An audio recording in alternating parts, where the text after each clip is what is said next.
Hello, and welcome to Insights with Thomas Caldwell on July the 7th, 2022.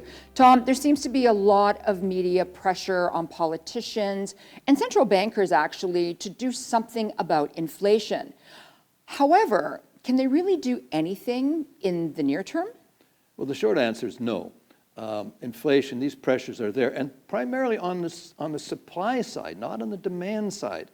And everybody's hoping that, oh, the government must do something, and that's the current flavor du jour in the media.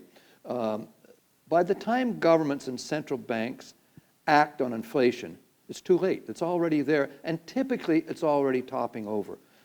Inflation, when it was publicized as 2%, it was never 2%, ever. That's fun with figures. None of us can think of anything that's only gone up by 2% a few years ago.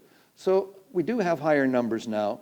A lot of it has been government-inspired, that is, spending money through COVID, right or wrong, printing tons of money, running massive deficits, driving interest rates very, very low to fund government debts, to basically curtail energy supplies, which underpinned cost increases. So a lot of this has been government-inspired. It's almost like asking the burglar to put the things back in the house again. So I think inflation is going to slowly ease of its own merit.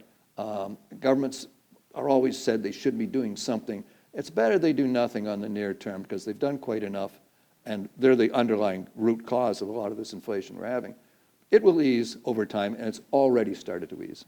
Okay, so Tom, I'm going to say it. The markets are ugly. What are your thoughts? That's a very good description, ugly. It's been pretty ugly.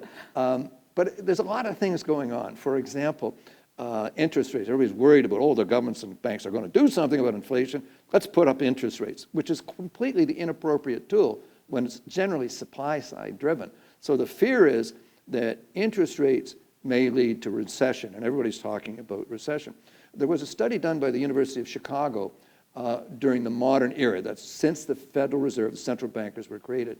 2/3 of all recessions were caused by the Federal Reserve raising interest rates too fast, too much, before the economy could absorb it.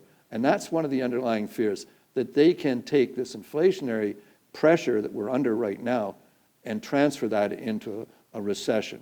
My sense is they're not that dopey. I don't think they're going to do it that badly, but I'm an optimist, as you know. Yes. So I do think that's a concern. As far as markets go, we've had a very significant decline, some of it valid, some of it wringing some of the air out of these high-tech companies. But on balance, we're getting to values that on a long-term basis look relatively attractive. Thank you so much for your insights. Thank you. And thank you all for watching. Bye for now.